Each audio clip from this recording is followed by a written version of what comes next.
Iowa State in the Phil Knight Invitational Final. Why?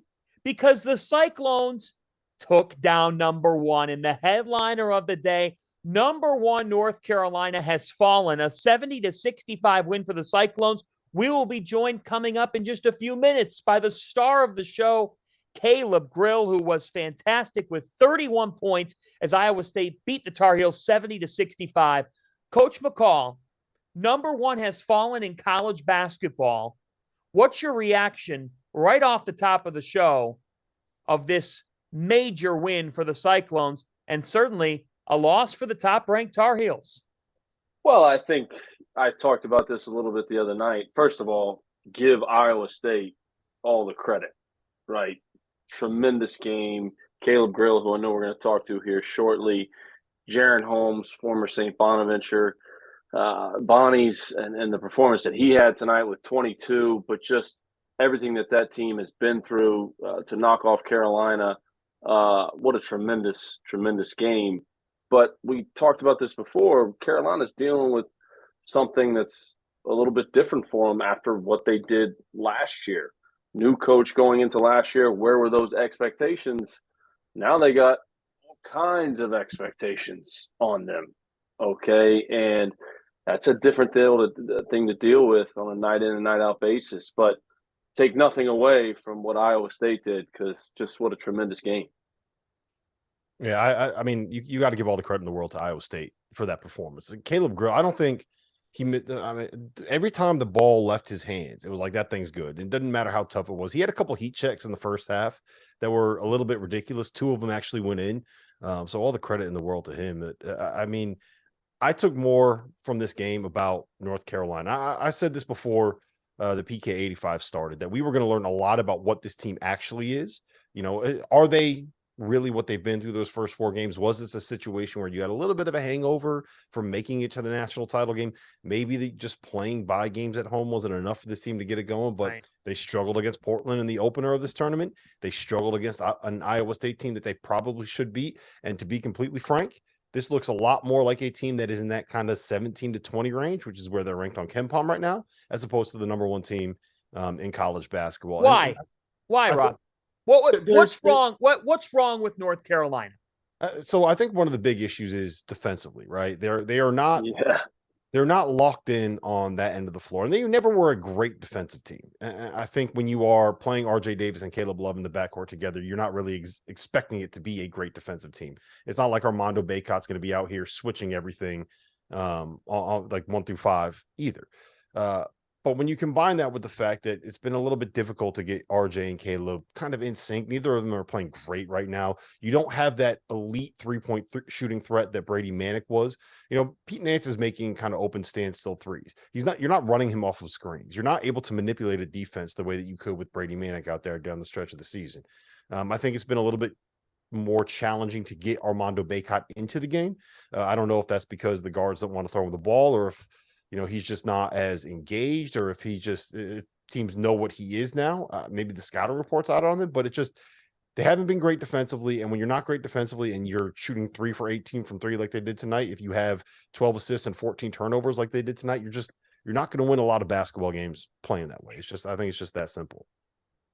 Yeah, I think the turnovers is the biggest thing too, right? I mean, coming off again what they did last year, and like Rob said, maybe is there a little hangover going on? I think again it's back to those expectations, but to only have 12 assists and 14 turnovers, I think that in the perimeter shooting, like Rob just mentioned, I think that's a huge key. But even going back to what he said earlier too about the defense, giving up over 70 a game right now, okay, and it's hard to win basketball games when you're giving up that many points. Yeah, so here's the big thing for me. When you talk about the way that this team is constructed, right? They're going to get to the offensive glass. They're going to have some chances on second chance points. That's kind of what North Carolina's been known for. But it's hard to run offense through the post when you have a wing like Leaky Black that is not a threat from the perimeter, and you have a guy like Pete Nance. What was he, 1 for 3 tonight? So when you combine all that with the fact that their guards were 2 for 14 from three, now look, a lot of that credit has to go to Iowa State. They run that no middle defense that everybody in the Big 12 runs, right? They're really good at. I think TJ, it's weird. I don't know if he was necessarily known for being a defensive guy before he got there, but maybe it's just what happens when you go to the Big 12. You turn into a defensive mastermind. But that no middle defense is kind of difficult when you're smaller guys. So I'm willing to overlook that a little bit, but I do think that there are some kind of structural flaws with the way that this team is built that their performances have lent this out, right? Some of the things that prognosticators have said, they're not the number one team in the country. They just got hot for a month last season, this, that, and the third. It's kind of playing out. It's kind of playing true. They remind me a little bit of not just UCLA last year, but do you guys remember the 2015 Maryland team when Robert Carter transferred into the program and they brought all those guys back? Preseason number one, Melo Trimble, that whole group. And then they ended up being like a 5 seed. I think they lost to Cal in the first round of the tournament, or in the second round of the tournament when Cal had Jaylen Brown and Ivan Rabb and those guys. That's kind of what this team is reminding me of right now. Like, you got a lot of good players, but do the pieces necessarily fit the way that you need them to be able to fit to win at the highest level of college basketball? And again, I'm not trying to, reiterate this, but night in and night out, you got that number one sitting next to your name. The expectations are placed on you. You're getting everyone's best shot, right? Not only are you Carolina, but you're number one in the country, Carolina. So you're getting everyone's best shot. And that's a hard thing to deal with. I remember even going back to 06 and 07 at Florida. In 06, there was zero expectations on that national championship team, right? Started off the season 17-0. I think we were 10-6 in the SEC, and then went on an unbelievable run in the NCAA tournament. And then everybody came back. And what you're dealing with in that next season with that number one sitting next to your name, that's a lot to deal with. It is. Yeah, I also, fans, can I just make one point? Like, we're talking a lot about North Carolina and the loss, and rightfully so. They're North Carolina. They're the number one team in the country. But we also have to give a lot of credit to this Iowa State team and to TJ Otzelberger. How many people expected them to do this season, right? We saw it last year. We saw them come out of nowhere. I think when they started the year 12-0, they ended up, I think they only went 7-11 in the Big 12, but they made the Sweet 16. Sweet 16. They lost some key pieces. They lost Tyrese Hunter, transferred to Texas. They lost Jeremiah Williams in the preseason to was an Achilles and AC something. He's done for the year. No, I don't think anyone saw this happening again. And you know what? TJ just turned these dudes around. He's like, all right, we got to find a way to make this happen. We got to find a way to get it done. So the fact that they've been able to do it two different ways too. Like last night, they beat Villanova and Gabe Kalsher went nuts. But he had like 23, hit 4 threes. Tonight, he couldn't throw a ball in the ocean. And Caleb Grill picks up the slack. Jaron Holmes probably has his best game as a Cyclone yet. They're doing it without, getting much production from other guys. But when you have two guys that can go out there and win you a game, I think that kind of tells you what you can be. Play tough defensively, keep yourself in it, and just hope that you got one of these 3 or 4 guys goes nuts. That's kind of the way that it works. Well, let's welcome him in. Let's welcome him in now. We got him, guys. We got Caleb Grill, who went off for the Iowa State Cyclones in a 70-65 win over North Carolina. And when we connect him in, we're going to start talking to the star of the day in college hoops. That's what Field of 68 After Dark, presented by Bet Rivers, is all about. Caleb Grill is joining us, 31 points today as his Iowa State Cyclones shock the North Carolina Tar Heels, the top-ranked Tar Heels, and advance to the PK Invitational Championship game. Caleb, you are live with us here. You are live with us on Field of 68 After Dark. Congratulations. I got to ask you first, man. Like, it's 60-53. There's less than 4 minutes to go in this game, and North Carolina looks like they're going to be moving on. You hit a 3 that started the run. What clicks in your brain when you're down 7? What are you telling yourself in that moment that led to an incredible comeback and win?